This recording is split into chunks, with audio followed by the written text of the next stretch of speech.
Thank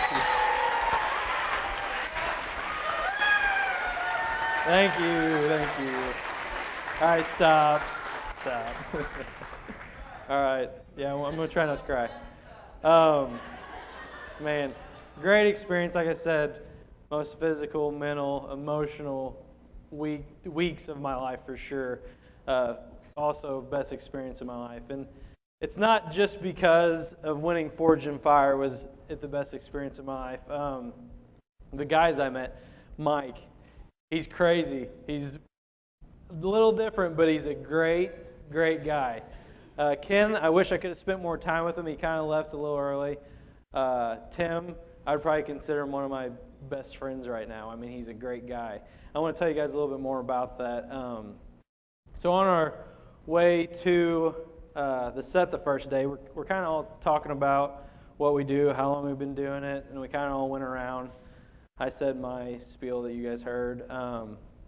So get back to Tim's turn, and he's like an entrepreneur. He has a couple of businesses, does other stuff. He has this nonprofit where he goes to Uganda and helps orphan men, raised up orphan men, how to make knives. These guys aren't, so they've never really had a dad, so they're kind of looking for a father figure to show them how to do stuff.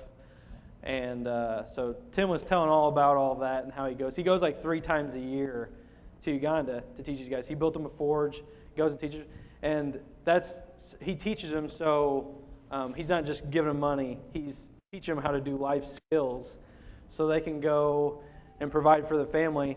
And then, I mean, they're making tools for their village. They're making knives for their village.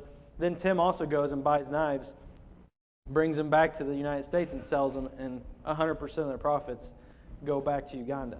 So, I mean, I'm just sitting here, I'm floored at Tim's story. I'm thinking about it like all day in the van. I had a really hard day the second day when I was putting on the handles and stuff. And I was about to throw up. I called Joe and I called Erica, and I was telling them all that happened. I'm like, I just don't know. And I was just, like, emotionally, like I said, I was just drained. Well, I told Erica, I told her the story, and I think about Tim. I was like, I think I want to go to Uganda with Tim.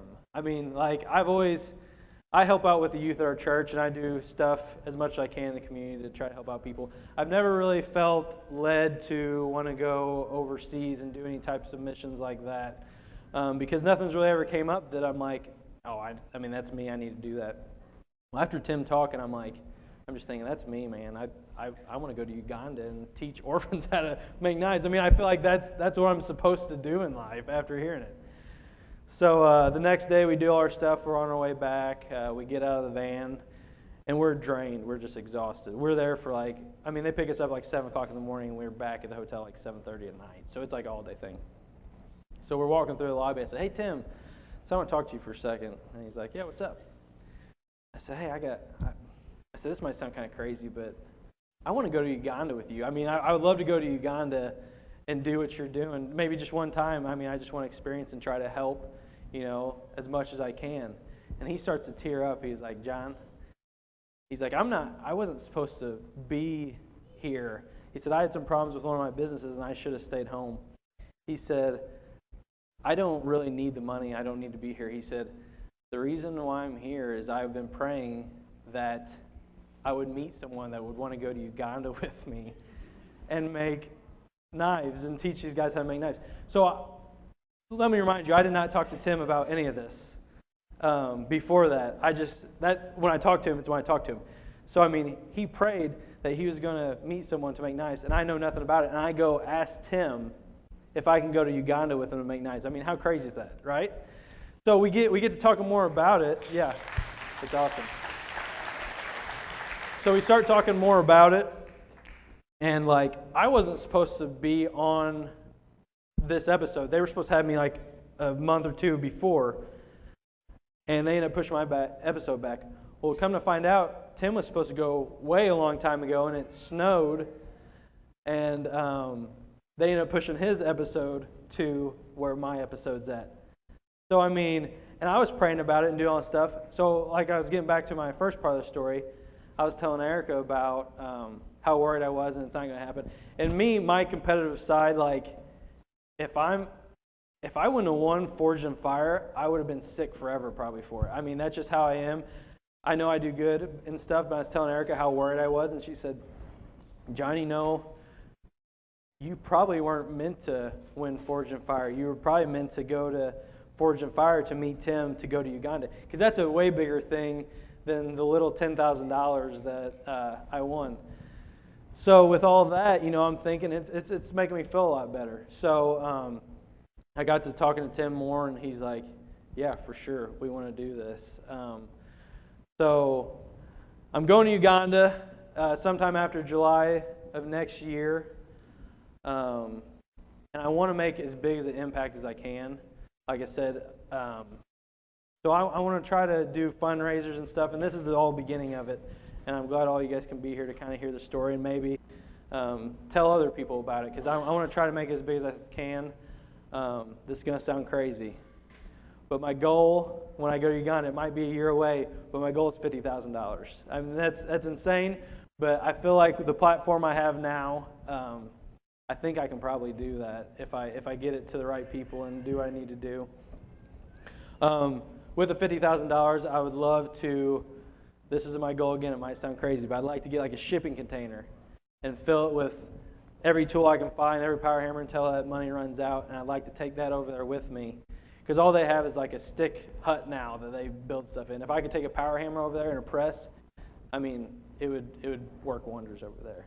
So, like I said, the $10,000 is awesome, but I don't think that's why I was supposed to be on Forged in Fire.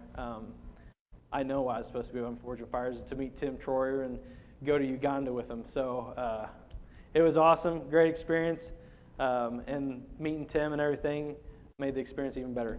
Tim actually, he sent a video. Now he put some weird pictures in there because he thought he was funny or something, so you might see some weird pictures of me. But Tim's going to tell you a little bit more about Uganda. It is only a couple more minutes, and then I'll wrap it up, and then you guys will be free to go. So listen to Tim real quick.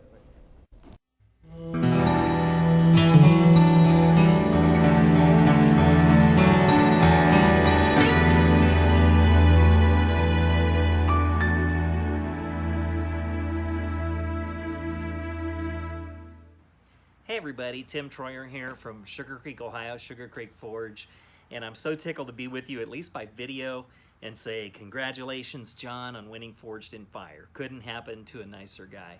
When I heard that I was accepted to go on Forged in Fire, I was really tickled. I was excited about going, wanted to do the best I could, and I prayed for two things. I prayed, Lord, help me to do my best and represent you well, and then the second thing was I was really hoping I could make a friend who loved the Lord and would be interested in going to Uganda with me. And wouldn't you know, I met John.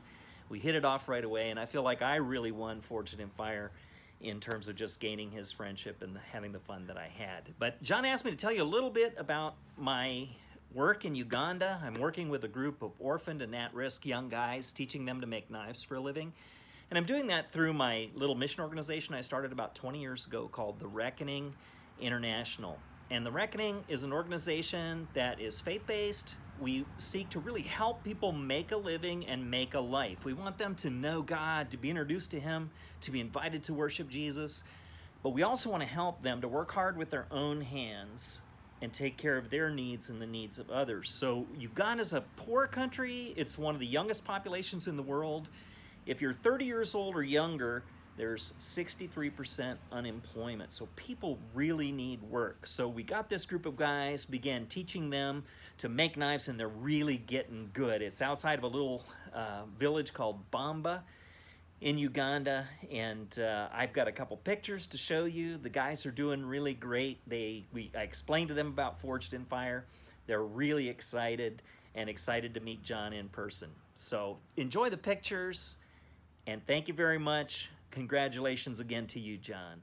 You have redeemed my soul from the pit of emptiness. You have redeemed my soul from death. You have redeemed my soul from the pit of emptiness. You have redeemed my soul from death. I was a hungry child, a dried up river. I was a burned out forest, and no one could do anything for me.